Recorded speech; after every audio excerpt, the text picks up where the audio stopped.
Thank you very much, everyone. Thank you very much. What an honor. Secretary Mattis, and I love you too. General Dunford, Joint Chiefs, members of the Armed Forces, members of the Cabinet, members of Congress, and distinguished guests. Thank you for joining us on this solemn day of remembrance. We are gathered here on the sacred soil of Arlington National Cemetery to honor the lives and deeds of America's greatest heroes, the men and women who laid down their lives for our freedom. Today we pay tribute to their service, we mourn alongside their families, and we strive to be worthy of their sacrifice. The heroes who rest in these hallowed fields, in cemeteries, battlefields, and burial grounds near and far, are drawn from the full tapestry of American life. They came from every generation, from towering cities and windswept prairies, from privilege and from poverty. They were generals and privates, captains and corporals of every race, color, and of every creed. But they were all brothers and sisters in arms. And they were all united then, as they are united now forever, by their undying love of our great country.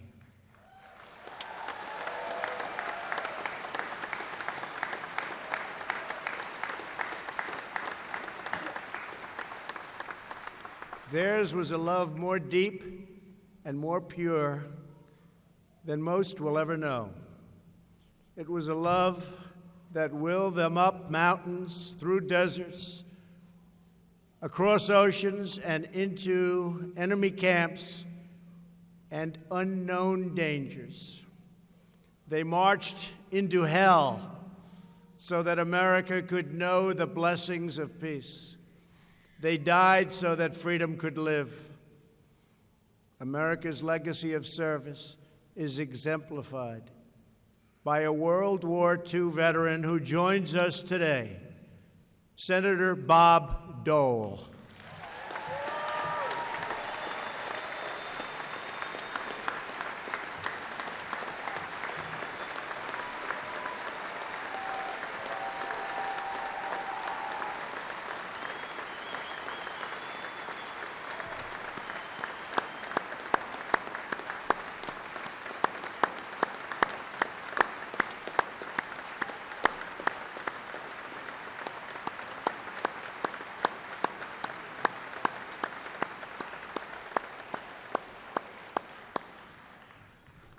Earlier this year, I was fortunate to present a very special award to Bob, the Congressional Gold Medal.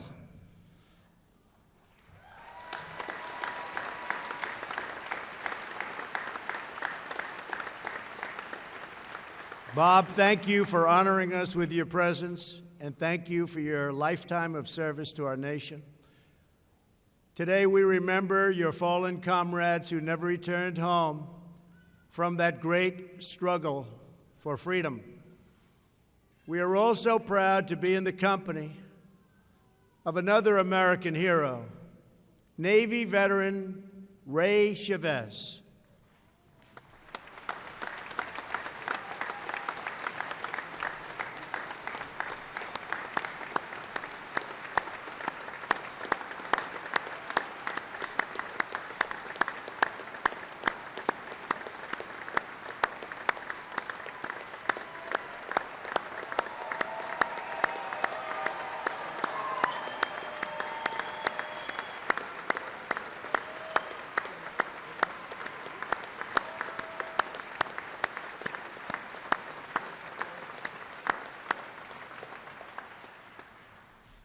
At 106 years of age,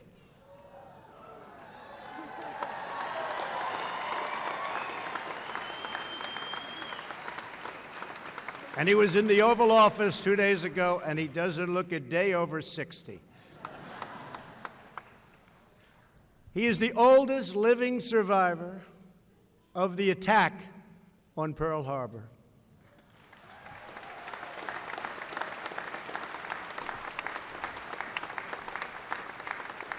What a guy. And Ray, you are truly an inspiration to all who are here today and all of our great country. Thank you, Ray, for being with us. Thank you.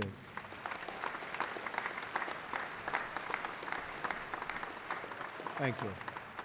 Most importantly, we're joined today by the families of American heroes who made the ultimate sacrifice. We cannot imagine the depth of emotion that this day brings. Each year, the grief renewed, the memories relived, those last beautiful moments together, cherished and always remembered. And you also feel that incredible pride, a pride shared by one really and truly grateful nation.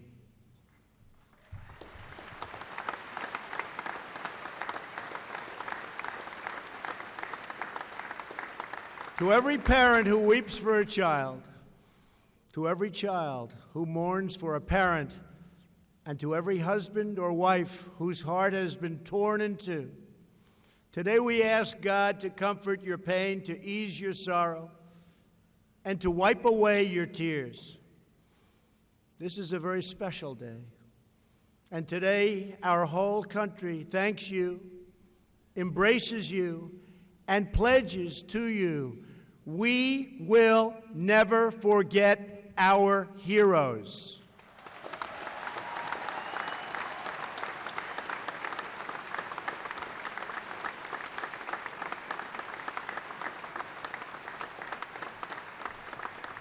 Joining us today is the family of Marine Lieutenant Colonel David Green, who rests here at Arlington.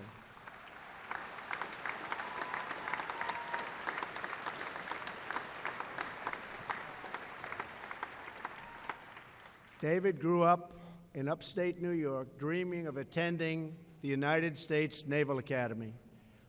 In 1982, that dream came true. Soon another dream came true when Dave met his eternal soulmate, Sarah, who is here with their two beautiful children, Jenna and Wesley.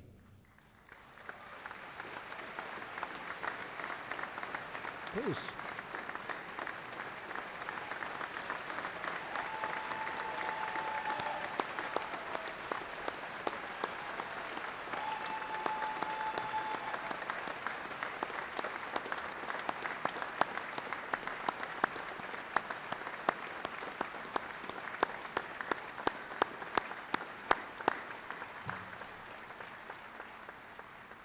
He's looking down on you right now. You know that, right?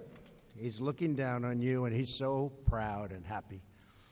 After 10 years of service as a Marine helicopter pilot, Dave left active duty to spend more time with the people who truly filled his heart. Those are the people you just met. But Sarah knew the man she married. She knew he couldn't live without serving, couldn't do it. So she suggested he join the services in the form of reserves, and that's what he did. In January 2004, Dave deployed to Iraq. That summer, just a few weeks before he was scheduled to return home, he was called in to provide air support for ground troops who were in very serious danger. They were in very serious trouble. He immediately raced to the scene. As he covered his troops, he was shot by ground fire, giving up his life for his comrades and for his country. Lieutenant Colonel Green remains one of the highest-ranking Marines to have been killed in Iraq since 2003. But for him, it was never about rank or title. Like all of his fellow warriors, it was only about duty. He served to defend our flag and our freedom. And now his son Wesley, who is a senior at Liberty University, plans to follow in his father's footsteps and join the military.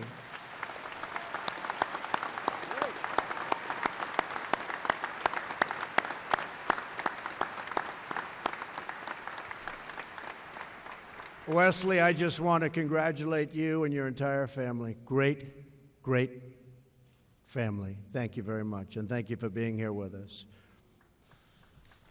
Thank you very much. Beautiful. You're going to love the military. These are incredible people. We're also honored to have with us today the family of Army Captain Mark Stubbenhofer and his wife, Patty, and their children, Lauren, Justin, and Hope. Please.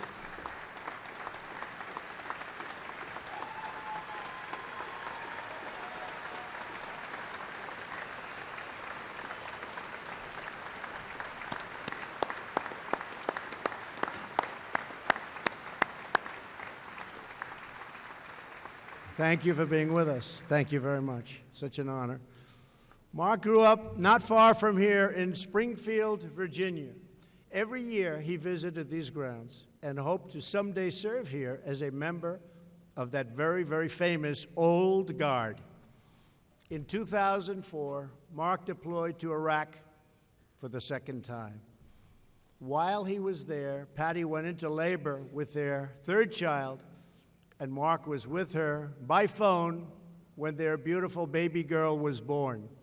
Together, they named her Hope. Just a few months later, Mark was on a mission near Baghdad when he was tragically slain by a sniper's bullet.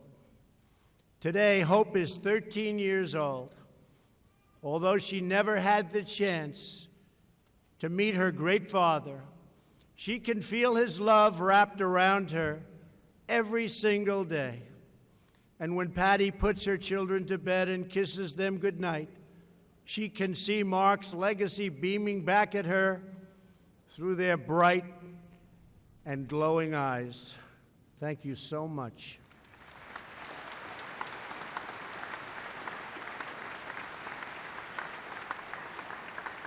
Really beautiful. Thank you.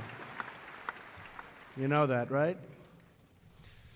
Also joining us today is a very special friend, 7-year-old Christian Jacobs, who is here with his mom, Brittany. I met Christian exactly 1 year ago today. Last year, after the wreath-laying ceremony, Christian walked over to me with great confidence, shook my hand, looked me straight in the eye, and asked if I would like to meet his dad. He loved his dad. Marine Sergeant Christopher Jacobs, who died when Christian was just 8 months old.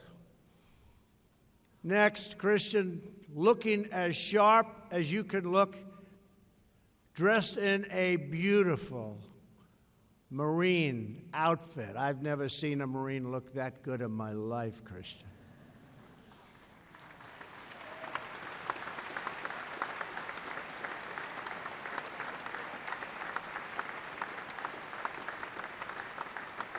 He wanted to look good, he told me, as a tribute to his father. And he led me to his dad's grave, and we paid our respects together. It was a moment I will always remember. Christian, I want you to know that even though your father has left this world, he's left it for the next. But he's not gone. He'll never be gone. Your dad's love, courage, and strength live in you, Christian. And as you grow bigger and stronger, just like him, so too does your father's incredible legacy. So thank you both. That's so beautiful. Thank you. Thank you.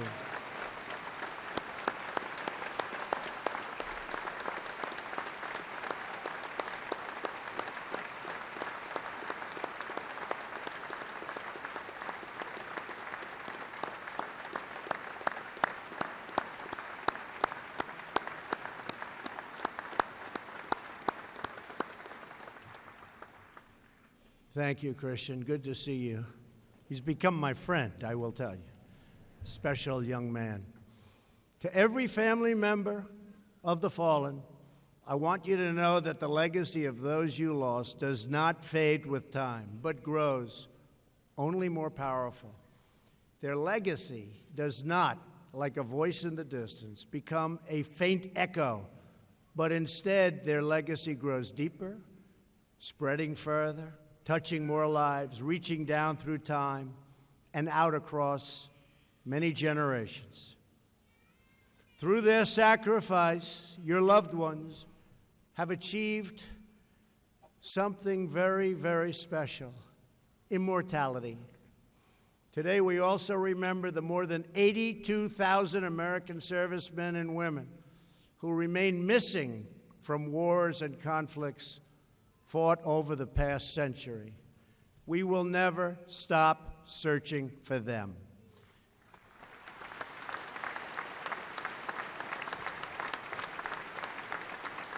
And whenever possible, we will bring them home.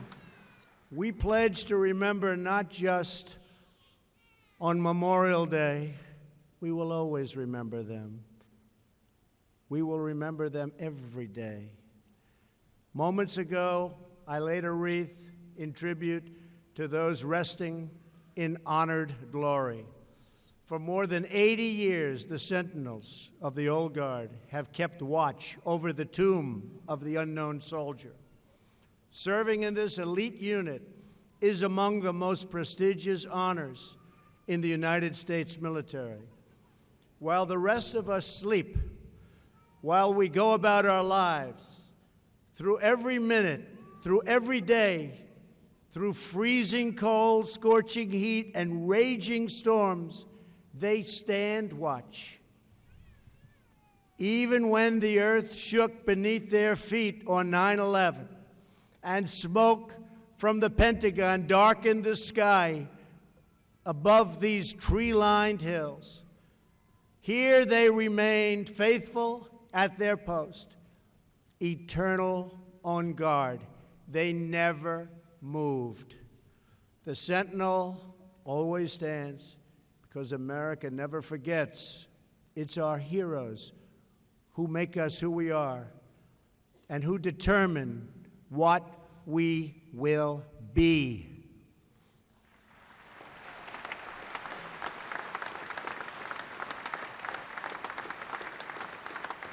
Our fallen heroes have not only written our history, they've shaped our destiny.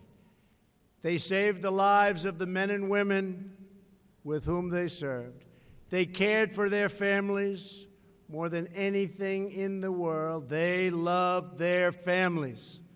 They inspired their communities, uplifted their country, and provided the best example of courage, virtue, and valor the world will ever know. They fought and bled and died so that America would forever remain safe and strong and free. Each of the markers on that field, each of the names engraved in stone, teach us what it means to be loyal and faithful and proud and brave and righteous and true. That is why we come to this most sacred place. That is why we guard these grounds with absolute devotion. That is why we always will remember. Because here, on this soil, on these grounds, beneath those fields, lies the true source of American greatness, of American glory, and of American freedom. As long as we are blessed with patriots such as these, we shall forever remain one people, one family, and one nation under God.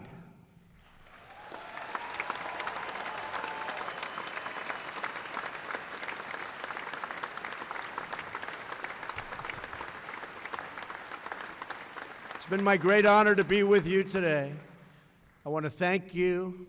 May God bless the families of the fallen. May God bless the men and women who serve. And may God bless the United States of America, our great country. Thank you. Thank you very much.